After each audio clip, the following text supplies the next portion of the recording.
সরাসরি চেয়ারম্যান নিয়ন্ত্রণ করা উচিত, চেয়ারম্যান পরে জানে।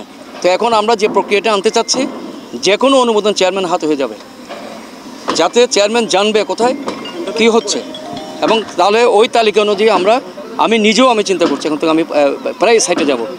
আমরা তো প্রজেক্টের সাইটে যাই, কিন্তু আমার নির্মাণ সাইটে আমি ব্যক্তিগতভাবে ইনশাল্লাহ যাব, গিয়ে আমরা আমাদের এই সুন্দর শহরটাকে, প্রকৃতিটাকে আমাকে রক্ষা করতে হবে।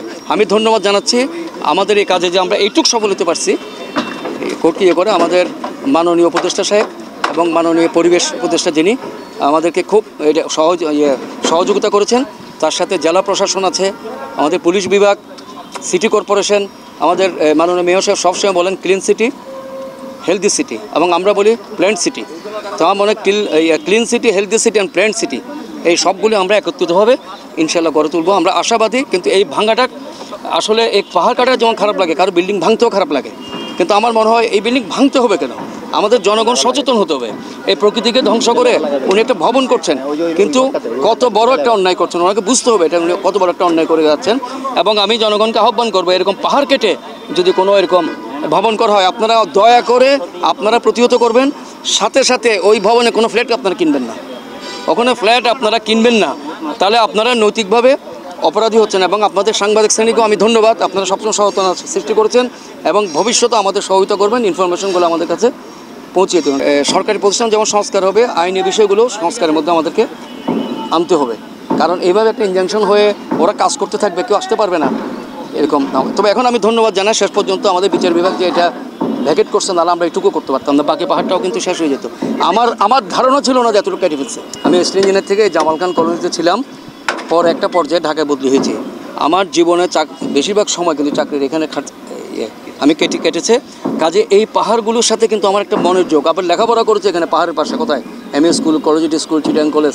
আমরা যখন ছুটতাম, বন্ধুবান্ধব গল্প করতাম, এই পাহাড়গুলো আমার মনে আছে। আমরা ছোটোবেলায় কিন্তু পাহাড়ের ভিতর খেলতাম, ছোটো ছোটো করে দৌড়দৌড়ি করে।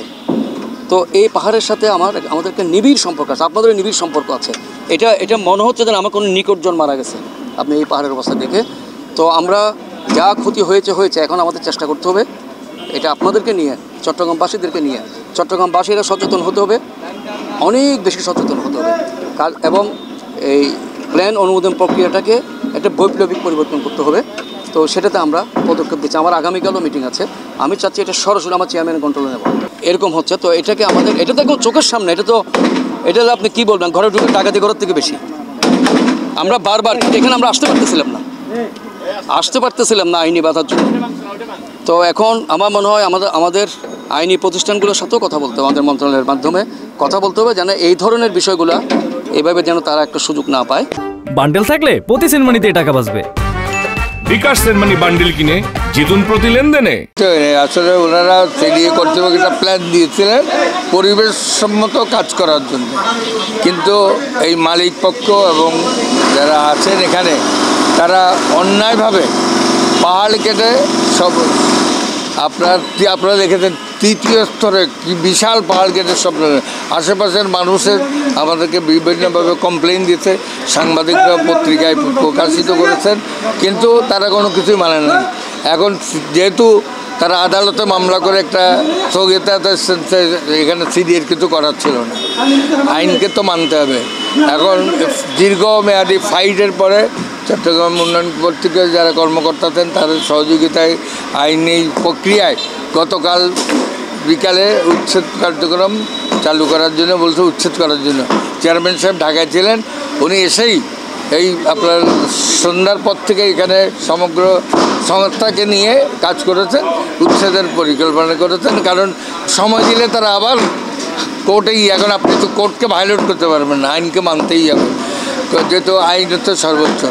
তো আবার এখন এটার পরেই আপনার উচ্ছেদ কার্যক্রম আমরা আজকে সকালে শুরু করেছি, এবং এটার মাধ্যমে আমরা মেসেজ দিতে যাই চট্টগ্রামের এই যে সৌন্দর্যকে হারিয়ে ফেলেছি আমরা কাউকে সৌন্দর্য হারিয়ে ফেলতে দেবো না, এবং ভবিষ্যতে কারো যদি মানে আইন অমান্য করে এভাবে করে সিডিএ থেকে আমরা যতদিন আছি আমরা কঠোর ব্যবস্থা নেব। পাহাড় কর্তন করা যাবে না, এক নম্বর কথা হলো সেটা, এবং যেই পার্সেন্টেজ নিয়ে তাদেরকে বিল্ডিংটা করার জন্য বলা হয়েছিল সেই পার্সেন্টেজটা না করে তারা অতিরিক্ত ফ্লোর এরিয়া নিয়ে গেছে। গতকালে আমরা এটাকে স্টে করা হয়েছে। তারা যে ইনজেকশন এনেছিল আমাদের বিরুদ্ধে, যেহেতু এটাকে স্টে করা হয়েছে, আমরা এই প্রক্রিয়ায় যাতে যেভাবে তারা বিল্ডিংটা করার কথা সেভাবেই যেন কোনো সেই দিক নির্দেশনা দেবো, এবং যে ব্যত্যয়গুলি করেছেন সেগুলো আমরা ভেঙে দিই। পরিবেশ সহ আমাদের বর্তমান চেয়ারম্যান স্যারও চেষ্টা করছেন, আমাদের পরিবেশ উপদেষ্টা স্যার যিনি আছেন স্যারও যে নির্দেশনা আছেন যে পাহাড় কোনোভাবেই কর্তন করা যাবে না, পাহাড়কে সংরক্ষণ করতে হবে। ছিল বিভিন্ন রকম হতে বাধা ছিল,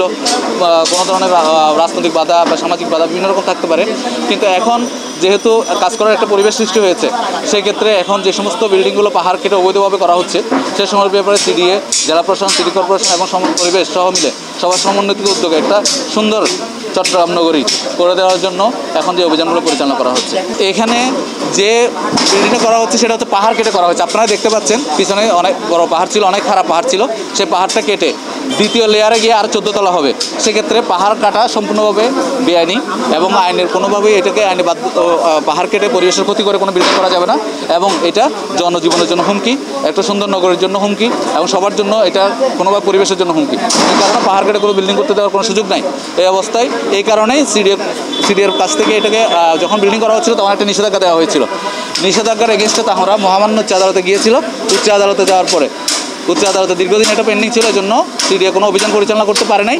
গতকালকে মাননীয় চেম্বার জজ আদালত থেকে তাদের এই নিষেধাজ্ঞাটা প্যাকেট করে দেওয়া হয়েছে। প্যাকেট করে দেওয়ার সাথে সাথে তখন আইনি বাধ্যকতা আমাদের আর রইল না, এক্ষেত্রে উচ্ছেদ করতে আমাদের কোনো বাধা নেই। সেক্ষেত্রে সিডিএ আজকেই অতি দ্রুত এই আইনি যে অবস্টাকলস ছিল, যে ইম্পিডিমেন্টস ছিল, সেই বাধাটা দূর হয়ে যাওয়ার সাথে সাথে সিডিএ অভিযান পরিচালনা করছে। হ্যাঁ, যেটুকু পুরোটা না, যেটুকু পাহাড়ের মধ্যে পড়ছে, যেটুকু পাহাড়ের অংশটুকু পড়ছে ডেভিয়েশন, ওটুকু আমরা ভাঙবো। যত শক্তই হোক সেটা ভাঙা হবে। আজকে আমরা অনেকগুলো যতটুকু বৃষ্টি হচ্ছে, পরিবেশে একটু প্রতিকূল আছে, আজকে সবগুলো না পারলেও পরবর্তী তাদেরকে নোটিশ দেওয়া হবে। এর মধ্যে তারা নিজেরা যদি অপসারণ না করে আমরা পরবর্তীতে আবার অভিযান পরিচালনা করবো। তো আমরা আন্ডার কনস্ট্রাকশন সেগুলো ভাঙতে আমাদের জন্য একটু ইজি, যেগুলো হয়ে গেছে সেগুলো একটু কঠিন। হ্যাঁ, যেহেতু আন্ডার কনস্ট্রাকশন সেগুলো আমরা আগেই করে ফেলতেছি, যাতে পরবর্তী এটা অন্তত হয়ে না যায়। তখন আপনারা প্রশ্ন করবেন যে এখন হয়ে গেছে, এখন কী কোনো করার সময়। এই জন্য আমরা যেগুলো আন্ডার কনস্ট্রাকশন সেগুলো আগেই আমরা কাজ করছি, পরবর্তীতে ক্রমান্বয়ে সবগুলো ধরা হবে না। সেটা রিমেডি হচ্ছে আসলে যতটুকু রিমেডি হচ্ছে একদম না হওয়ার চাইতে আমরা দেরিতে হওয়া ভালো। আমরা যেটুকু হয়ে গেছে এটার জন্য আসলে আমরা কেউ দায় এড়াতে পারি না, এই দায় আমাদের স্বীকার করতে হবে। তবে আমরা চেষ্টা করছি যাতে চট্টগ্রামবাসীকে একটা সুন্দর নগর উপহার দেওয়ার জন্য।